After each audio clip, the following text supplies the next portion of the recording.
This is the European Union in 2018 after successfully de-escalating an ongoing tariff dispute with the US. This is the European Union in 2025 after unsuccessfully asking the US to pretty please give it slightly less harsh tariffs. This is the European Union in 2015 at the negotiating table with Russia. This is the European Union in 2025, not negotiating because Washington and Moscow have been doing that without an EU diplomat in the room.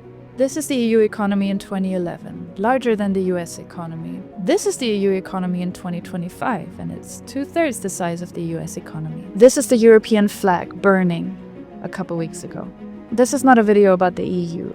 The only honor that goes to the European Union here is its role as our cautionary tale. The incredible thing about this is not the nature of the decay itself. Systemic hypocrisy, overregulation, energy dependence, deindustrialization, and brain drain will do that to a nation. What's staggering is how quickly all this happened.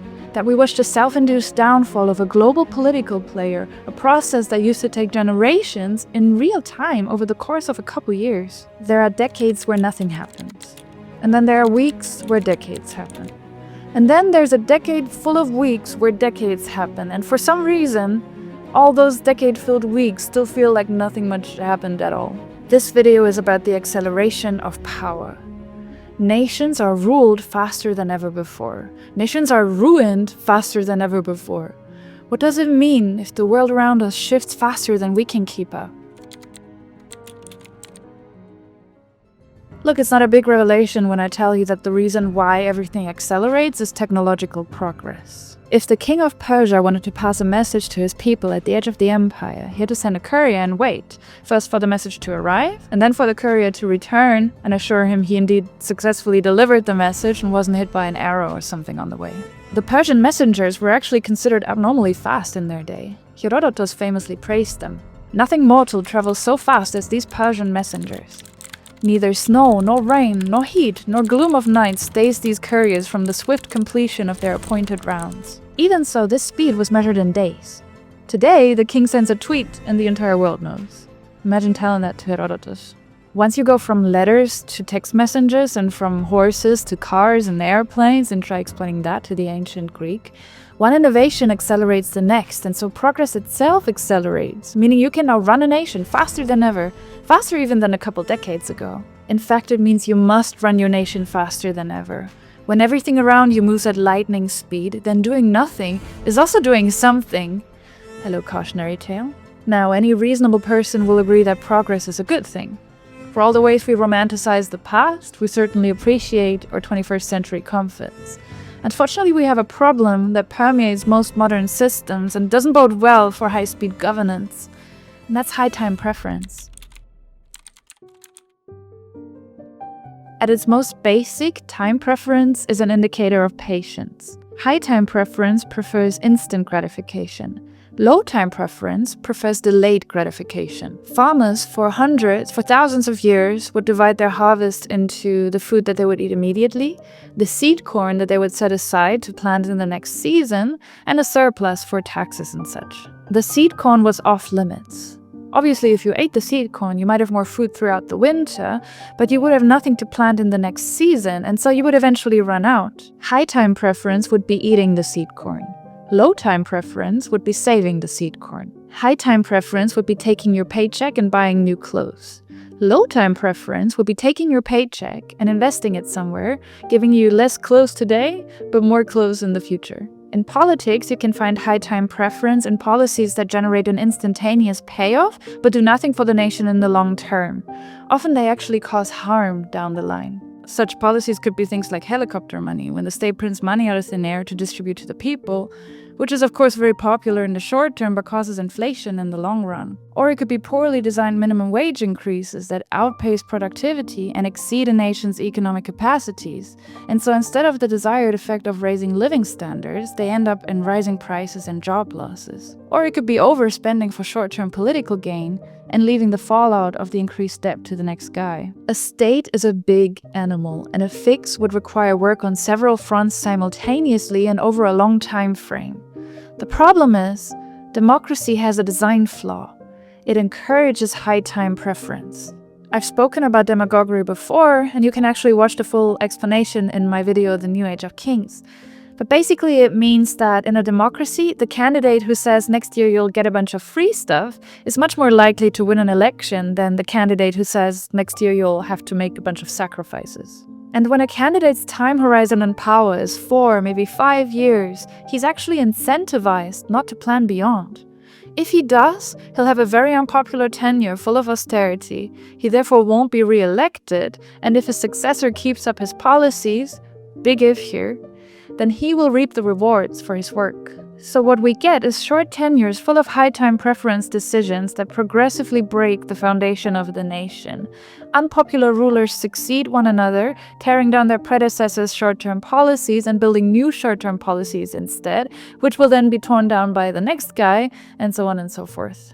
The result of this high velocity and power shift is stagnation. When it takes a modern nation longer to build a bridge than it did the king of Persia, then something has gone very wrong.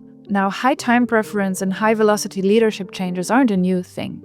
Rome had the infamous year of 5 emperors, which is of course an extreme example because it would have been impossible to gauge the efficacy of one emperor if by the time he was relieved of his duties and replaced by a new emperor, many citizens hadn't even heard of the installment of the first emperor. But it shows us one thing clearly: all the technological progress in the world won't alter human nature.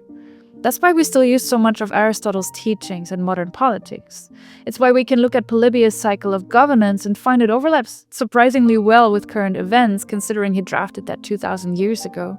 It's also why Marcus Aurelius and his interpretation of Stoicism have celebrated a recent comeback among the mentally exhausted younger generations. Our tools might evolve, but our essence remains. We're seeing the same cycles play out over and over. What's the difference between us and those emperors that ruled a mere few days? We can get infinitely more stuff done in a day than even Napoleon. Which makes you wonder what Napoleon would achieve if he lived today. You can actually accomplish a lot in a nation in 4 years' time. You can also break a lot. High-speed governance and high-time preference have the power to destroy a nation at high speed. When we zoom in, we see what this actually means. Our societies are in a constant state of recalibration. Everything happens faster. There's no stability in governance, no long-term vision in leadership, no respect for rulers, no solid footing on which to build a future. Only a constant back and forth with ever faster changes and ever greater tolls. And as if that wasn't enough, it gets worse. Now, what does the algorithm have to do with this? Social media algorithms really came into their own in the last decade. They've become unparalleled computational enablers, better than any human at what they were built to do. What were they built to do?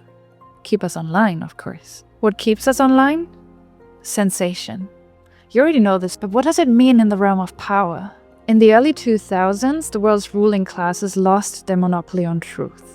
Where they once controlled the flow of news via the media and television and so on, the democratization of information placed them eye to eye with their people. Today we live in a world in which a head of state competes for your attention against a kid with a TikTok account. And depending on what head of state we're talking about, the kid wins surprisingly often. Imagine telling that to a medieval king. So now that our rulers no longer control what we see online, who does? The algorithm, of course. At least the algorithm has no ideological agenda. The algorithm has only one goal: keep us consuming. It maps out what we enjoy watching and gives us more of what keeps us engaged. Whether we like it or not, we are defenseless against the algorithm, which takes one of our innate human weaknesses, poor impulse control, and so elegantly uses it against us that we develop a dependence upon its supply. The algorithm, in fact, holds such sway that even the powerful must bend to its rules if they want to retain relevance. The algorithm rewards the high engagement content it needs to keep us online. This creates an infinite loop in which we constantly want more, louder, faster content, and those looking for our attention, kids with TikTok accounts and rulers with nation states, bend over backwards trying to come up with more, louder, faster content to flush through our timelines. Ever wonder why the political fronts appear more radicalized than ever? That's why. The tragic thing is what happens next. Another distinctly human trait.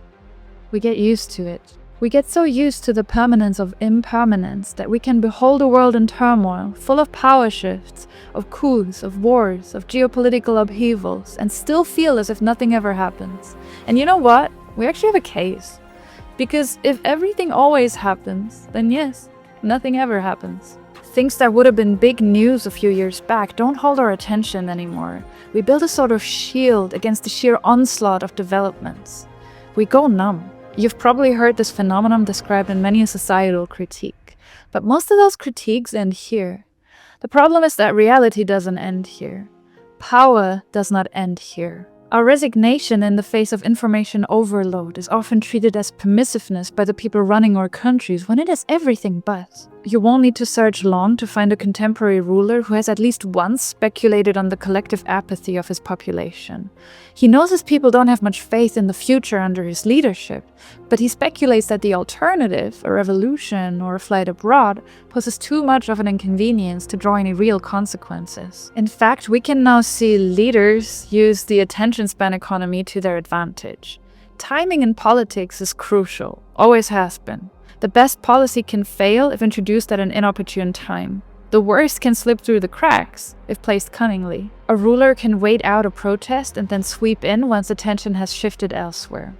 A ruler can wait out a trending hashtag and then bury it under better news a few days later. This is normal now. Just wait for the drama to pass and move on. These rulers don't care that they have no public support. They don't expect to stay in office long, and so they have no accountability. And the ones that do stay in power, well, they often happen to be immune to electoral defeat because they're not elected in the first place. I hate how common this is. I hate how many public servants, rather than serving the people who put them in power, expect to be served by the people. That low time preference seems to be most prevalent amongst those looking to tear nations apart. Where do we end up if our best hope in the face of destructive politics is the expectation that this too shall pass ridiculously quickly? The only constant is change, always has been. But how fast a pace can we humanly handle? The transience of our being is one of our undying human torments. The fact that all things must end, that time is our scarcest asset, has driven us to greatness and madness alike, and lies at the bottom of why we feel what we feel, the way we feel it. The fact that happiness fades is why it's so exhilarating in the first place. The fact that life ends pushes us to fill what little time we have with meaning, the search of which has guided the hands of artists, of builders, explorers, rulers for thousands of years. But when things pass so quickly that we don't have time to process them, when it seems things are constantly beginning and ending, cycling, recycling, impossible to hold on to or even rationalize, then we simply don't have time to appreciate their finitude. Revolutions rise and fall within a day and leave behind nothing but a few thousand social media posts. Scandals are buried beneath other scandals. No time to demand accountability, no time to expect accountability. Tragedies rush through our feet without an arc of any sort, and are suffocated by the news cycle. Consequences still happen because the consequences of our actions are inevitable, but even they seem trivial amidst the onslaught of happenings. Just another thing that comes and goes, and suddenly we find ourselves living in a nation governed straight into ruin, and the only thing we can think is, oh well, enough internet for today. We become spectators of the swiftly shortening half-life of power, spectators of our own reality, and if the nation is literally on fire, so be it, it won't last anyway. With that, we complete the trinity of rapid decay. An infrastructure for speedy governance, a system that incentivizes high time preference, and a population too overwhelmed by and removed from these developments to see meaning in intervention. Now, I hope at this point you don't think we should blame technology, the future, AI, or whatever. It'd be short-sighted to simply demonize our modern world, which has objectively made our lives better. We have more time than ever. We no longer wake up to work the field because it's either farm work or starvation. We can instantly talk to anyone, anywhere on the planet. We have access to the world's information and its people's expertise at the push of a button. Technological progress is never only bad, nor only good. It is what we make of it. Progress happens simultaneously on all fronts, and whoever tells you he misses the old days usually envisions the aesthetic of the past with the comforts of the present. But when it comes to running a nation, the compression of power cycles has a jarring effect. It clashes with the limitations of human adaptability. We can speed up many things, compress many processes, but we must never think ourselves capable of cheating time itself. Time will always be our master. Time can slow down to a crawl or run away from you in large strides. The passing of time, in a way, morphs based on its observer. An hour passes in 5 minutes when spent with the right person. An hour lasts a day when you wait for that person to call you back.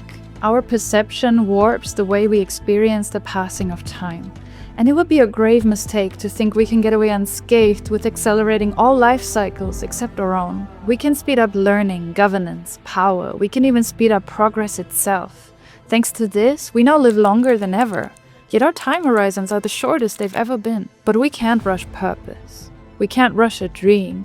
And we can't rush, for that matter, the creation and nurturing of life. No matter how fast the world moves around us, a part of us yearns for something that stays, some stability, something to rely on. What good is all the time in the world to realize a new skill, build a project, or raise a family, if you can't be sure that your town, your city, your country will still be livable by the time you're done? Nobody wants to build their existence on a sinking ship. Self-actualization, be it in the form of mastery, of family, of love, of creation, of expression, is a lifelong pursuit. And a lifelong pursuit needs a solid foundation. Now look around you. If a nation can crumble in mere years, no matter the possibility of something new and maybe better rising in its place, then you have no bedrock on which to build your life. The only thing you can plan for is instability. This breaks our sense of perpetuity, of longevity. Everything moves faster, yet everything feels somewhat constantly unfinished. A resigned population is poison to a nation. I talk a lot about the importance of union and purpose in a society, and that's because I've seen both sides of this coin, and I saw how either side went about it. A nation that gained enthusiasm after decades of resignation, and a nation that had everything it needed for a bright future and squandered it through systemic self-deprecation. But you know what that means? It means there are two sides to this coin. Trajectory is a powerful thing. We have witnessed a new pace of power, and we have no reason to believe this is its maximum speed. Now we can lament the dark side of progress, or we can harness the good. When you can govern a nation into ruin within years, then the inverse must also be true. That you can govern a nation into prosperity faster than ever before. Low time preference, while still overshadowed by the temptation of instant gratification, is no longer as hard as it once was. The Cathedral of Cologne took 632 years to build. The architect never saw his life's work completed, nor did the guy who came after him, or the guy after him, or the guy after him. They dedicated their lives to something they would never see in all its glory. Today you can build a cathedral in a couple years. If half a century ago a highly skilled leader could raise a nation from poverty to prosperity in under 30 years, what can we do in 30 years today? The acceleration of power means a good leader can perform miracles. And the acceleration of power also means a poor leader can do irreparable damage. Everything becomes more extreme, just like our political opinions, just like our division. To protect the best of humanity in an increasingly desensitized world is a skill in high demand and low supply. And paradoxically, it is the promise of temporary permanence that will bring back our appreciation of brevity. To know that all things must pass, but to have trust that they will last long enough to warrant our dedication. A nation that successfully lowers its collective time horizon is a nation that will rise. Faster than ever.